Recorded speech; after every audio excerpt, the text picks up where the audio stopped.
அமெரிக்காவால் ஈரானுக்கு தங்க புதையல். ஹார்முஸ் ஜலசந்தியில் கப்பல்களுக்கு டோல்கேட் புதிய திட்டம். உலகின் கச்சா எண்ணெய் போக்குவரத்தின் இதயமாக கருதப்படும் ஹார்முஸ் ஜலசந்தி வழியாக செல்லும் கப்பல்களுக்கு சுங்க கட்டணம் விதிக்கும் திட்டத்தை ஈரான் பரிசீலித்து வருவதாக அந்நாட்டு நாடாளுமன்ற உறுப்பினர் நேற்று செய்தியாளர்களிடம் தெரிவித்துள்ளார். இதனை ஆமோதிக்கும் வகையில் ஈரானின் உச்ச தலைவர் அலி கமேனியின் ஆலோசகர் அகமது மொக்பெர் பேசுகையில், போர் முடிவுக்கு வந்த பிறகு ஹார்முஸ் ஜலசந்தியில் புதிய விதிமுறைகள் அமலுக்கு வரும் என்றும் கூறியிருக்கிறார். உலகளாவிய கச்சா எண்ணெய் மற்றும் திரவமாக்கப்பட்ட எரிவாயுவில் 1/5 கடந்து செல்லும் மிக முக்கியமான கடல் வழிப்பாதை ஹார்முஸ் ஜலசந்தி. உலக எண்ணெயில் 20% இந்த வழியாக செல்கிறது. இந்தியா போன்ற நாடுகள் அதிக அளவில் கேஸ், எண்ணெய் இறக்குமதிக்கு ஹார்முஸ் ஜலசந்தியை தான் பயன்படுத்துகிறது. தற்போது அமெரிக்கா, இஸ்ரேல் நாடுகள் ஈரானை தாக்கியதால் கோபமடைந்த ஈரான் வளைகுடா நாடுகளில் உள்ள அமெரிக்க நிலைகளையும், எண்ணெய் கிணறு மற்றும் எண்ணெய் சேமிப்பு கிடங்குகளையும் தாக்குகிறது. அத்துடன் ஹார்முஸ் ஜலசந்தியையும் மூடி வைத்துள்ளது.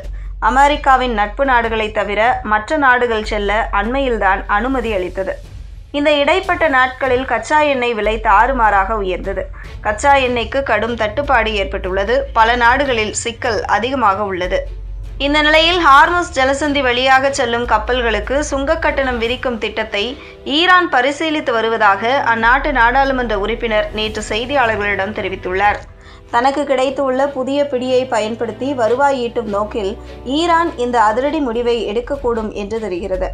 அமெரிக்கா, இஸ்ரேல் மற்றும் ஈரானுக்கு இடையிலான போர் தொடங்கியதில் இருந்து தனது எதிரி நாடுகளுடனும் அவர்களது நட்பு நாடுகளுடனும் தொடர்புடையதாக கருதப்படும் கப்பல்களின் போக்குவரத்தை ஹார்முஸ் ஜலசந்தியில் ஈரான் அவ்வப்போது தடுத்து வருகிறது. இன்னும் முழுமையாக கட்டுப்பாட்டை ஈரான் தளர்த்தவில்லை. இது தொடர்பாக ஈரானிய மாணவர் செய்தி நிறுவனத்தின் தகவல்படி, கப்பல் போக்குவரத்து, எரிசக்தி பரிமாற்றம் மற்றும் உணவு விநியோகத்திற்காக இந்த ஜலசந்தியை பயன்படுத்தும் நாடுகள் ஈரானுக்கு கட்டணங்கள் மற்றும் வரிகளை செலுத்த வேண்டும் என்ற சட்ட மசோதாவை நாடாளுமன்றம் பரிசீலித்து வருவதாக அந்நாட்டு நாடாளுமன்ற உறுப்பினர் கூறியுள்ளார்.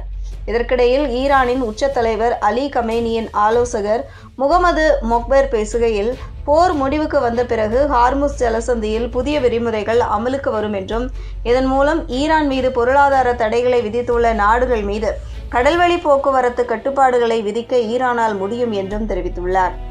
ஹார்முஸ் ஜலசந்தியை உத்தியாக பயன்படுத்தி தங்களுக்கு எதிராக செயல்படும் மேற்கத்திய நாடுகள் மீது பொருளாதார தடைகளை விதிக்கவும், அந்த நாடுகளின் கப்பல்கள் இந்த நீர்வழி பாதையை கடப்பதை தடுக்கவும் தங்களால் முடியும் என்று முகமது மொக்பெர் ஈரான் செய்தி நிறுவனம் வாயிலாக எச்சரித்துள்ளார்.